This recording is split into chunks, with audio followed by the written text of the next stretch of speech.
Halo semuanya, selamat datang kembali di channel Jendela Dunia. Jangan lupa tekan tombol subscribe dan nyalakan loncengnya. Mari kita buka jendela wawasan kita hari ini. Gue mau mulai dari satu momen yang pasti pernah lo alamin, minimal pernah lo lihat di grup WhatsApp keluarga. Lagi santai di warung, es teh manis udah tinggal setengah, rokok tinggal 2 batang, terus handphone lo bunyi, lowongan kerja luar negeri, gaji $2.000, tinggal di apartemen, makan ditanggung, kerja gampang, yang minat, chat, admin, dan yang bikin merinding bukan iklannya, tapi komentar di bawahnya ada yang nanya serius. Bang, ini real nggak? Ada yang jawab, gas aja, rezeki udah ada yang ngatur. Ada juga yang nyeletuk, kalau gue dapet, gue traktir 1 RT. Bro, di titik itu gue pengen ketawa, tapi ketawanya pahit. Karena di era sekarang, yang diperdagangkan itu bukan cuma barang, bukan cuma data, tapi juga harapan orang. Kita hidup di zaman di mana uang itu kayak air, ngalir kemana ada celah. Masalahnya, celah itu kadang bukan celah ekonomi, tapi celah di kepala manusia. Dan di Asia Tenggara, ada satu industri yang lagi rajin banget nyari celah itu. Industri penipuan lintas negara yang banyak markasnya nongol di tempat-tempat kayak Kamboja, Filipina, Myanmar, Laos. Pokoknya yang kalau di peta kelihatan dekat, tapi kalau lo udah nyebrang, rasanya jauh banget dari perlindungan. Banyak orang nyebutnya perdagangan manusia, perbudakan modern, atau scam compound. Gue nggak mau debat istilah dulu, gue mau ajak lo ngelihat satu hal yang sering kelewat. Ini bukan sekadar kriminal random, ini mesin uang. Ini ekonomi gelap yang struktur dan logikanya mirip bisnis, cuma produknya busuk. Gue tahu ada yang bakal bilang, lah itu kan kriminal, bukan ekonomi. Santai, narkoba juga kriminal tapi itu ekonomi. Judi juga kriminal tapi itu ekonomi. Korupsi juga kriminal tapi itu ekonomi. Selama ada supply, ada demand, ada aliran uang, itu ekonomi. Bedanya, ini ekonomi yang hidup dari 2 hal, ketimpangan informasi dan ketimpangan harapan. Yang satu orang punya akses pendidikan dan literasi digital, yang lain cuma punya mimpi dan kuota. Coba kita tarik dari awal, siapa yang jadi sasaran? Biasanya orang yang lagi kepepet atau orang yang lagi ngejar jalan pintas, dua-duanya manusia banget. Lagi susah cari kerja, gaji UMR kayak diet ketat, sebulan lewat udah tinggal tulang. Atau sebaliknya, lagi pengen naik kelas cepat, pengen jadi sultan dadakan, pengen bisa bilang gue kerja remote, gaji dolar. Di TikTok lo lihat orang flexing, di Instagram lo lihat orang minum kopi di kafe lucu, captionnya work from anywhere. Lo jadi merasa hidup lo ketinggalan kereta. Terus pas ada iklan kerja gampang gaji gede, otak lo bilang mungkin ini tiket gue. Hati lo bilang gi kapek miskin. Dan disitulah penipu masuk. Pelan-pelan, halus, kayak iklan pay later yang bilang tenang, cicilan kecil. Janji kerja ringan gaji gede itu sebenarnya produk. Itu packaging yang dijual bukan kerja tapi harapan. Ini sama kayak iklan skincare yang janji glowing dalam 7 hari. Bedanya, kalau skincare paling cuma bikin jerawatan, kalau ini bikin lo hilang. Mereka ngerti psikologi pasar. Mereka ngerti bahwa di bawah tekanan ekonomi orang siap mengambil risiko yang biasanya nggak diambil. Ini kayak orang nekat beli saham gorengan karena lihat chart naik sehari.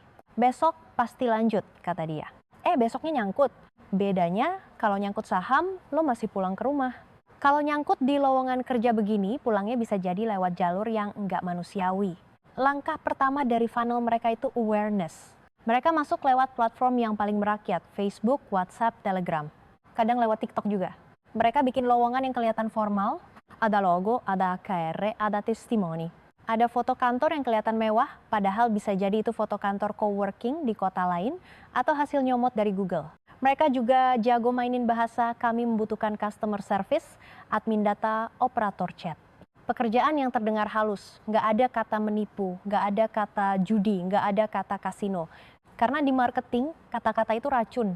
Mereka ganti racun jadi parfum. Terus tahap kedua, conversion. Begitu lo DM, mereka ramah banget. Lebih ramah dari mantan yang tiba-tiba ngajak balikan pas lo udah move on. Mereka bakal jawab cepat pakai emoji, bilang bro atau sis biar akrab. Mereka bakal kirim kontrak yang kalau lo baca sekilas kelihatan sah.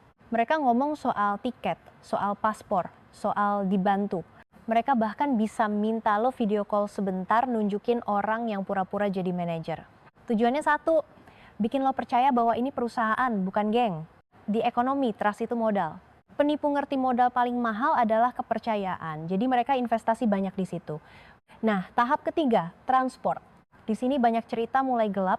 Lo diajak ketemu di satu kota, dikumpulin bareng orang lain katanya buat briefing. Lo mungkin dikasih makan, dikasih penginapan, lo merasa, wah serius nih. Kadang lo diminta ngasih paspor biar diurus. Itu momen krusial bro. Paspor di tangan mereka lo secara perlahan berubah dari calon pekerja jadi aset. Dalam bahasa bisnis, lo bukan lagi customer, lo inventory. Dan inventory itu harus dijaga, dipindah, dipakai. Begitu nyampe negara tujuan, skenarionya sering sama, lo dijemput, lo dibawa ke tempat yang katanya dorm. Tapi jalan makin lama makin sepi. Lo lihat pagar tinggi, lo lihat kamera, lo lihat orang-orang wajahnya kosong. Lo mulai sadar ini bukan kantor startup, ini mirip pabrik. Bedanya pabrik ini nggak produksi barang, tapi produksi penipuan. Dan di titik itu mereka biasanya ngeluarin aturan, handphone lo disita atau diawasi, lo nggak boleh keluar, lo harus kerja sesuai target. Kalau lo tanya kerja apa, mereka jawabnya muter-muter. Tapi ujungnya jelas, lo disuruh chat orang, disuruh bikin orang transfer, disuruh jadi mesin cuan buat mereka. Kalau lo nolak, baru keluar muka aslinya, ancaman, kekerasan, atau yang paling sering, kalau mau pulang bayar tebusan. Sekarang kita masuk ke bagian ekonomi yang sering orang nggak sadari kenapa tempat seperti ini bisa jalan. Karena mereka punya model bisnis yang masuk akal, buat mereka bukan buat kita. Biaya mereka itu ada, tapi dibanding potensi pemasukan itu kecil. Mereka sewa gedung atau kompleks, sering di area yang udah jadi pusat kasino atau kawasan abu-abu. Mereka bayar satpam. Mereka beli laptop, handphone, SI, M-card, internet. Mereka bayar biaya aman ke pihak-pihak tertentu. Itu semua cost. Tapi revenue mereka bisa ratusan miliar. Bisa lebih karena satu operator bisa chat puluhan orang per hari. Satu orang ketipu bisa transfer jutaan sampai ratusan juta.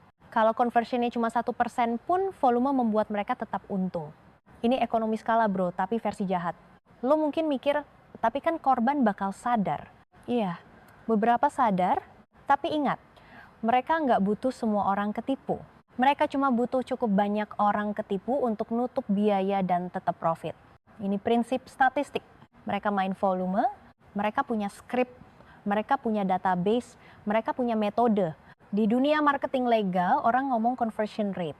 Di sini juga sama. Cuma bedanya conversion rate mereka dibantu oleh manipulasi dan ketakutan. Sekarang kita bedah produk utama mereka. Yang pertama yang paling klasik, kerja ringan gaji tinggi. Ini bukan sekadar lowongan, ini strategi supply tenaga kerja murah, bahkan gratis buat mesin scam. Korban dibawa, dipaksa kerja, menipu orang lain.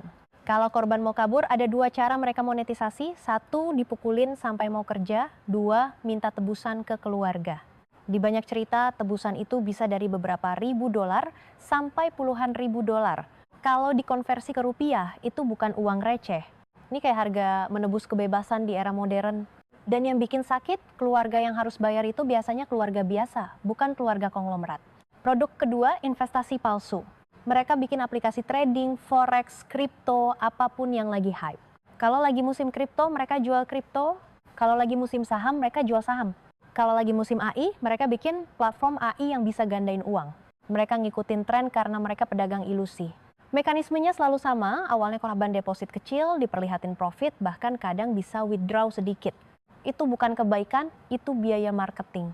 Setelah korban percaya, korban deposit besar. Baru deh withdraw dipersulit, akun dibekukan, disuruh bayar fee, disuruh bayar pajak, disuruh bayar verifikasi. Ujungnya korban kehabisan napas, mereka hilang. Buat mereka ini cash flow. Produk ketiga, penipuan lewat otoritas palsu. Ini favorit karena murah dan cepat. Mereka telepon, ngaku polisi, ngaku bank, ngaku pajak, ngaku kurir. Mereka bilang data lo bermasalah, rekening lo dipakai pencucian uang, lo terlibat kasus, lo harus verifikasi. Di sini mereka nggak jual harapan, mereka jual ketakutan. Dan ketakutan itu lebih kuat dari harapan. Orang yang panik nggak mikir. Begitu dengar kata polisi, banyak orang langsung autopilot, kayak laptop kena blue screen. Mereka nurut kasih OTP, install aplikasi, klik link. Dalam 2 menit, rekening kosong. Lo kerja lembur sebulan, mereka kerja 2 menit. Produk keempat, judi online. Ini sebenarnya bisnis house age. Mereka bikin situs, kasih bonus, kasih menang di awal, bikin orang ketagihan. Begitu orang udah deposit besar, algoritma main, kalah terus. Orang kejar kekalahan, makin deposit, makin hancur. Di sini mereka nggak butuh ancaman fisik, mereka butuh addiction, dan addiction itu mesin uang yang nggak pernah tidur. Rumah tangga hancur, tapi server mereka tetap nyala. Ini ekonomi kecanduan. Sekarang lo mungkin nanya, terus apa hubungannya sama kita di Indonesia? Hubungannya besar. Pertama, karena korban bisa siapa saja, pencari kerja, mahasiswa, bahkan orang kantoran yang merasa gue literate kok. Kedua, karena uang yang hilang itu uang yang harusnya muter di ekonomi kita. Uang buat bayar sekolah, buat beli motor, buat modal usaha kecil, malah pindah ke rekening-rekening gelap. Di ekonomi ini kayak kebocoran. Banyak kebocoran kecil jadi banjir besar. Ketiga, karena ketika korban dipaksa kerja menipu, dia jadi bagian dari rantai produksi kriminal. Jadi bukan cuma kerugian uang, tapi kerusakan sosial, kerusakan kepercayaan, kerusakan mental. Gue kasih analogi biar kebayang. Bayangin ekonomi itu pasar malam. Harusnya uang lo muter di situ. Beli sate, beli mainan, bayar parkir. Tiba-tiba ada orang nyolong uang lo dan langsung kabur naik motor ke kota lain. Pasar malam jadi sepi, pedagang lesu, semua kena. Scam lintas negara itu versi digital dari itu, cuma skalanya lebih besar dan lebih terorganisir. Dan ironisnya, pelakunya sering mempekerjakan korban dari negara-negara yang juga lagi butuh duit. Jadi kayak sistem yang makan dirinya sendiri. Sekarang gue mau masuk ke satu bagian yang bikin lo makin sadar ini, perusahaan struktur kerja di dalamnya. Banyak cerita menyebut mereka punya shift, target harian, supervisor, bahkan training. Orang baru masuk diajarin skrip, gimana cara bikin akun palsu, gimana cara ngobrol biar korban percaya, gimana cara bikin korban transfer. Mereka dikasih persona, jadi cewek cantik, jadi investor sukses, jadi pegawai bank. Mereka diajarin pakai template chat kayak customer service beneran. Ada yang punya role khusus untuk ngegas korban, ada yang role untuk nenangin korban, ada yang role untuk tutup transaksi. Ini mirip sales funnel beneran, cuma produknya kejahatan. Dan mereka punya sistem reward and punishment. Kalau lo berhasil dapat deposit besar, lo dapat bonus. Kalau lo gagal, lo kena denda. Ada cerita denda per lead yang gagal. Ada juga cerita gaji minimal buat yang tahan kerja, tapi itu pun sering cuma umpan supaya orang bertahan. Kalau lo mikir itu mirip sales call center, iya, tapi bedanya call center legal nggak nyetrum lo.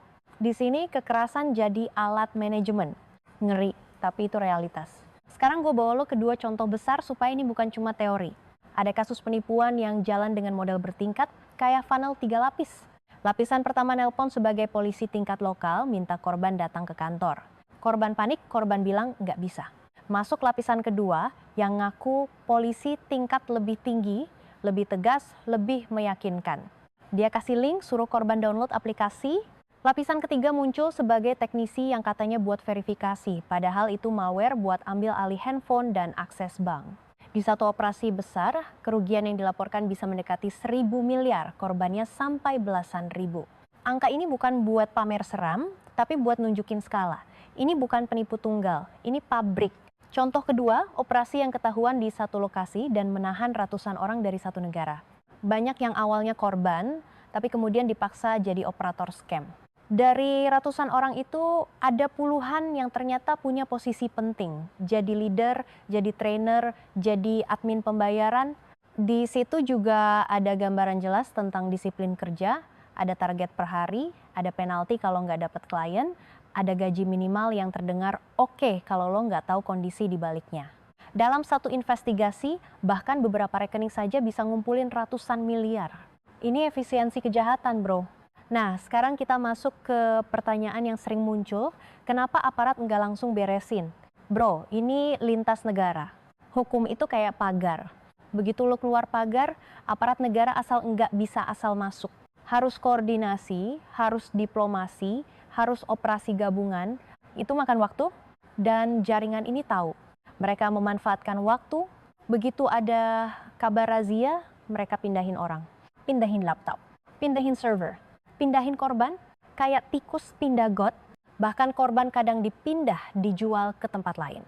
Jadi ketika satu tempat digerebek, tempat lain udah siap buka lagi. Ini resilience versi kriminal. Terus ada faktor lain yang bikin mereka sulit disentuh. Mereka menghitung biaya perlindungan sebagai bagian dari operasi. Dalam ekonomi legal, perusahaan bayar asuransi. Dalam ekonomi gelap, mereka bayar bentuk lain supaya operasi aman. Gue nggak perlu jelasin detail, lo ngerti. Selama profit mereka besar, biaya itu cuma dianggap operating expense. Ya, jadi kalau lo tanya kenapa sulit, jawabannya simple. Karena bagi mereka ini bisnis yang menguntungkan. Dan bisnis yang menguntungkan akan selalu cari cara untuk bertahan. Sekarang gue pengen tarik ke sisi kita sebagai penonton, sebagai warga yang tiap hari hidup di dunia digital. Apa pelajaran ekonominya? Pertama, kalau ada penawaran yang returnnya nggak masuk akal, itu bukan peluang, itu perangkap. Di finance ada prinsip, high return comes with high risk. Tapi di scam, high return comes with guaranteed loss. Bedanya tipis tapi mematikan. Kalau lo ditawarin gaji $2.000 tanpa skill, itu sama kayak lo ditawarin mesin uang. Kalau mesin uang beneran ada, yang pakai duluan adalah yang bikin mesin, bukan yang sebar iklan di Facebook. Kedua, literasi digital itu sekarang sama pentingnya kayak literasi baca tulis. OTP itu bukan angka, itu kunci brankas. Link itu bukan teks, itu pintu rumah. Aplikasi itu bukan file, itu tangan asing yang minta izin masuk ke handphone lo. Banyak orang anggap enteng karena cuma klik doang. Padahal di ekonomi digital, satu klik bisa memindahkan uang yang lo kumpulin bertahun-tahun. Ketiga, kalau lo atau keluarga lo mau kerja di luar negeri, jalurnya harus jelas. Ada kontrak, ada perusahaan resmi, ada izin, ada alamat, ada kedutaan yang bisa dihubungi. Jangan mau diajak jalur cepat. Jalur cepat di negara orang itu sering berarti jalur tanpa pegangan. Dan begitu lo jatuhnya jauh. Keempat, jangan percaya testimoni yang terlalu mulus. Sekarang screenshot palsu gampang, video palsu makin gampang, semua bisa dibuat. Dunia udah kebanyakan filter. Kalau lo lihat orang flexing, ingat flexing itu murah, hidup aman itu mahal. Jangan tukar keamanan lo dengan ilusi jadi sultan. Sultan beneran gak dicari di kolom komentar. Gue juga mau ngomongin dampak sosial ekonominya yang sering luput. Ketika banyak orang jadi korban, keluarga korban ikut hancur. Mereka jual motor, jual sawah, minjem sana-sini buat tebusan. Uang yang harusnya dipakai buat produktif malah habis buat membeli kembali anaknya sendiri. Itu tragedi paling gila. Lo harus bayar untuk memulangkan anggota keluarga lo, padahal dia pergi karena mau mencari uang. Ini kayak lingkaran setan yang muter pakai utang. Dan ketika keluarga bangkrut, dampaknya kemana-mana. Anak putus sekolah, usaha kecil tutup, kesehatan diabaikan, stres numpuk. Dalam istilah ekonomi ini externalities, dalam istilah warung ini domino. Lalu ada dampak ke kepercayaan publik, orang jadi takut kerja online, takut peluang digital, padahal ekonomi masa depan banyak di situ. Kalau kepercayaan rusak, orang jadi balik ke pola lama, inovasi melambat, jadi penipu bukan cuma nyuri uang, dia nyuri masa depan. Berat ya? Tapi ini real. Sekarang gue mau bawa lo balik ke awal, kenapa orang Indonesia bisa kena juga? Karena kita bagian dari ekosistem regional yang sama. Banyak orang Indo juga merantau, banyak yang cari peluang, dan jaringan ini nggak pilih kasih. Mereka pilih yang rentan. Mereka juga bisa target warga Indo sebagai korban finansial lewat chat, lewat telepon, lewat investasi. Dan ironisnya, kadang operator yang ngetik ke korban Indo itu bukan orang asing, tapi sesama Asia Tenggara yang juga dipaksa. Ini yang bikin industri ini terasa kayak labirin. Lo marah, tapi lo juga sedih. Karena di dalamnya ada orang-orang yang sama-sama korban sistem. Kalau lo mau lihat ini sebagai peta ekonomi, puncaknya adalah para bos yang punya akses jaringan, uang, dan perlindungan. Di tengah ada manajer, trainer, admin yang bagiannya lumayan tapi masih bisa diganti. Di bawah ada operator, banyak yang korban yang kerja di depan layar, jadi tameng.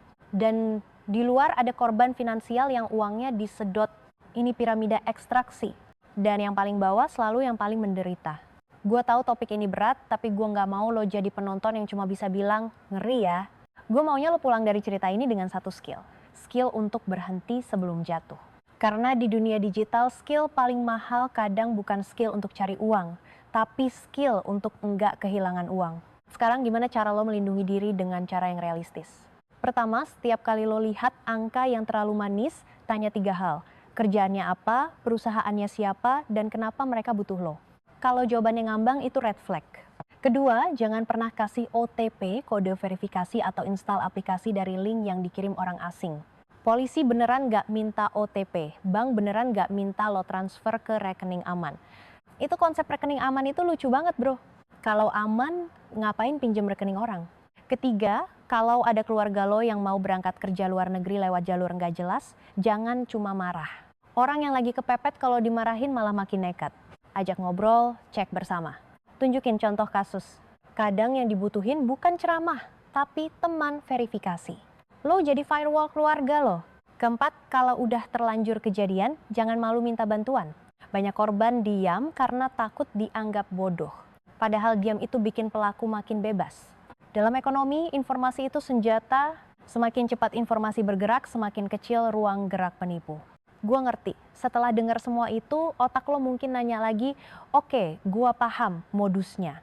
Tapi kok bisa segede ini? Kok kayak franchise? Nah, ini bagian yang kalau lo suka konten ekonomi bakal bikin lo manggut-manggut sambil bilang, anjir masuk akal tapi jahat. Karena penipuan lintas negara itu bukan cuma soal penipu pintar dan korban lengah. Ini soal ekosistem biaya dan insentif. Di dunia bisnis normal, perusahaan cari lokasi produksi yang ongkosnya murah, sewa murah, tenaga kerja murah, pajak ringan, regulasi longgar. Bedanya perusahaan normal bikin barang atau jasa legal. Industri scam juga sama, cuma produknya kebohongan yang dijual satuan. Jadi mereka cari lokasi yang biaya operasional total paling rendah untuk risiko yang bisa mereka toleransi. Makanya kenapa pusatnya sering muncul di kota-kota yang dekat perbatasan, dekat kasino, atau kawasan yang udah punya budaya uang cepat. Ada infrastruktur, ada arus orang, ada ruang abu-abu. Dalam ekonomi, mereka cuma mengoptimalkan sesuatu yang harusnya nggak boleh dioptimalkan. Sekarang lihat sisi tenaga kerja. Kalau sebuah operasi scam butuh ratusan operator chat, mereka punya dua pilihan. Pilihan pertama, bayar gaji tinggi supaya orang lokal mau kerja. Itu mahal dan orang lokal mungkin lebih ngerti bahasa, lebih sulit ditipu. Pilihan kedua, impor tenaga kerja dari negara tetangga dengan janji palsu lalu dipaksa kerja. Ini lebih murah dan lebih mudah dikontrol. Dalam logika ekonomi gelap, tenaga kerja yang paling efisien itu tenaga kerja yang enggak bisa kabur. Makanya paspor disita, handphone diawasi, pintu dijaga. Ini bukan sekadar sadis, ini strategi kontrol biaya. Terus sisi teknologi. Banyak orang kira membuat aplikasi trading itu mahal. Padahal, kalau tujuan lo bukan membuat sistem finansial beneran, lo cuma butuh tampilan. Lo cuma butuh dashboard yang bisa nunjukin angka naik turun, itu bisa dibuat cepat. Bahkan ada template yang tinggal ganti logo. Sistem withdraw pun bisa palsu, di awal mereka bayar pakai uang yang mereka dapat dari korban lain. Jadi kelihatan legit. Ini kayak skema Ponzi mini di dalam skema-skema besar. Buat korban yang penting dia pernah withdraw sekali. Nah, sekali itu cukup buat otaknya bilang ini nyata. Padahal itu cuma umpan. Sisi payment juga menarik. Mereka jarang pakai satu rekening doang. Mereka sebar ke banyak rekening, banyak e-wallet, banyak perantara. Ada yang pakai rekening orang yang disuruh buka, ada yang pakai mul yang dibayar. Kenapa? Karena diversifikasi risiko. Kalau satu rekening ketahuan, yang lain masih jalan. Dan begitu uang terkumpul, mereka cari cara mencuci lewat transaksi palsu, pembelian aset, atau pindah lintas batas. Ini bagian yang bikin kerugian ekonomi nggak cuma berhenti di korban. Sistem keuangan juga kena beban, bank harus menangani komplain, membekukan transaksi, mengejar jejak uang yang udah keburu kabur. Dan penipu tahu pengejaran itu mahal dan lambat. Sekarang kita balik ke Indonesia. Di sini ada dua cerita yang sering terjadi barengan. Cerita pertama, orang Indonesia jadi target korban finansial lewat telepon, chat, investasi palsu, atau judi online. Cerita kedua, orang Indonesia jadi target rekrutmen kerja yang ujungnya bisa masuk jaringan di luar negeri. Dua cerita ini nyambung. Karena ketika sebuah jaringan punya pabrik operator, mereka butuh pasar korban yang luas. Korban yang luas itu datang dari negara yang populasinya besar, pengguna internetnya banyak, dan budaya komunikasinya tinggi. Indonesia masuk kriteria itu bro, mau kita suka atau enggak. Dan ada satu hal lagi, budaya chat kita tinggi. Orang Indonesia ramah, suka ngobrol, suka bales. Ini kekuatan sosial, tapi bisa jadi celah.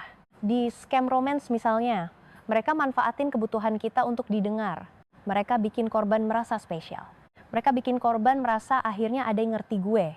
Di ekonomi, itu disebut kebutuhan emosional yang bisa dimonetisasi. Mereka monetisasi kesepian, monetisasi pengakuan, monetisasi perhatian.